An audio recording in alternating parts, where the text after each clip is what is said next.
So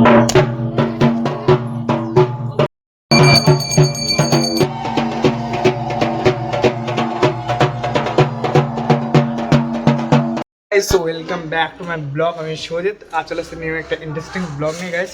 আজ আমাদের দুর্গাপুজোর ঘুটি পুজো আছে গাইস, তোমাদের দেখাবো, ওয়াচ করবেন আর আমার সঙ্গে থাকবেন, দেখতে পাবেন ব্লগটা, পুরো ব্লগটা দেখবেন।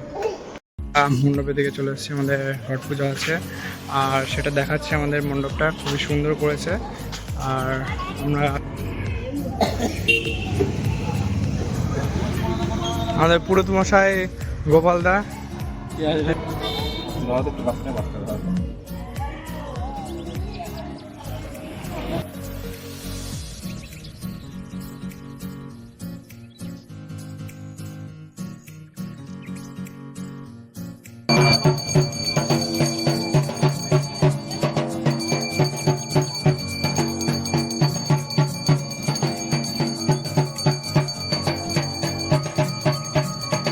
আমাদের পুজোটা স্টার্ট হয়ে গেছে গাইস, তোমাদের দেখাচ্ছি। আর পুজোটা খুবই সুন্দর।